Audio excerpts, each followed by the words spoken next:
I know we're older now and lost again. Welcome to my review of Series 1 of Small Profits, Mackenzie Crook's new series. Now, switch off if you haven't watched it already. Go and watch all 6 episodes on iPlayer because there are spoilers in this, very much so. Now, for me, Small Profits doesn't just evoke 1960s to 1980s British children's literature and TV, but it inhabits that tradition in a fully contemporary way in a sitcom for adults. This is not nostalgic, this is bracingly realistic. And certainly to begin with, gives us a rather uncomfortable picture of fraying, humdrum British life in its northern Manchester locale, depicting grindingly banal work routines of a dead-end job. The hardware store, the canal, the suburban cul-de-sac, the occasional unremarkable pub and cafe. It's a low-key depiction of the sort of environments familiar to many of us, shot in hues of grey, as my wife Rachel said, in a way that's starkly less roseate and idyllic than the summer shot detectorists in suburban and rural Essex.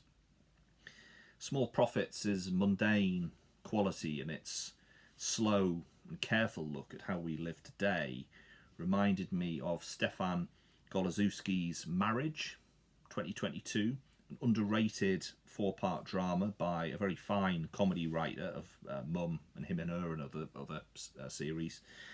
Yet there was also a surreal, giddy wonder to the magic aspect of the homunculi here and how this fused with the very everyday storytelling. So it was a strange mix, I felt, of Clive King, Alan Garner, Terry Pratchett, Monty Python, of course, with Michael Palin there, and yes, Play for Today, with the resolute but subtle digs against scamming, greed, and PC gone mad, and anti-woke nonsense. I'm unsure quite why, given how they are variously depicted, that Bev is with and has stayed with Clive for so long. He's a pretty horrible man, really. He's realistically entitled, combative, mean-spirited, as written and played very well, really.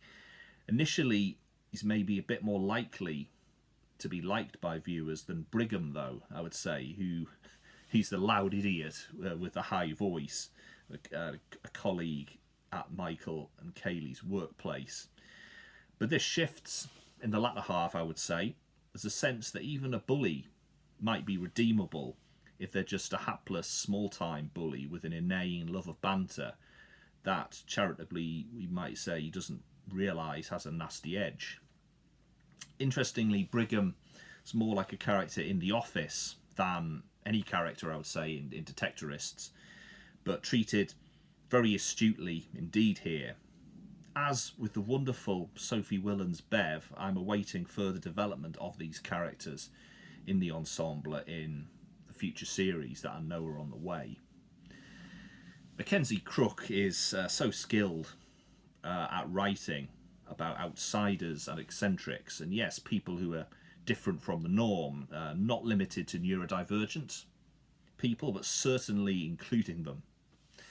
As with Detectorists, and actually a far wider range of BBC comedies in the last decade, like This Country, Mum, and Ghosts, it continues a kinder cultural turn away from cynicism and cruel humour, sometimes there, say, in The Office, definitely there in reality TV as it developed in the noughties, and in Ricky Gervais's current punching down approach to comedy.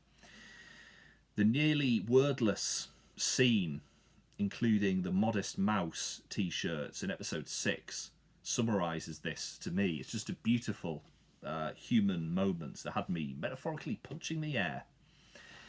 There's a deeper sense that life is not just about work, and we shouldn't build our identity so totally around work. Small Profits, like Detectorists, suggests we could be so much more and have incredible adventures and times and experiences, provided we thought a bit differently and allowed ourselves to think and feel more for ourselves and for others around and about others and for others around us. I just salute Small Profits, quite frankly, especially Piers Quigley and Lawrence Patel for their wonderful performances as Michael and Casey, playing a friendship, a wonderful friendship, developing.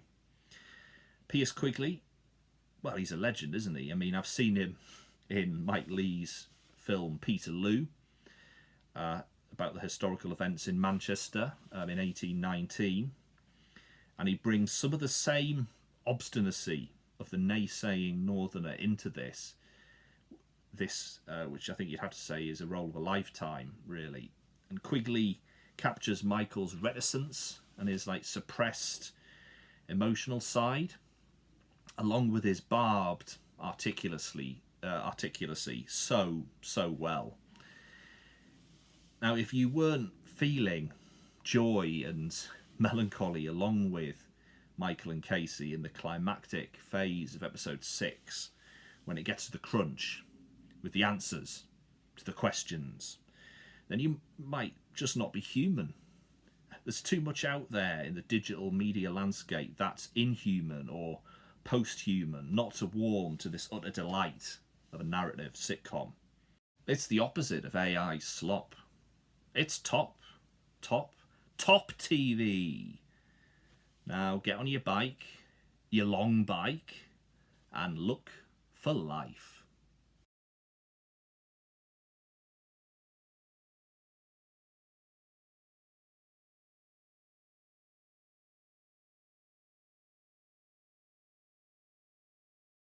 And we'll all float on okay.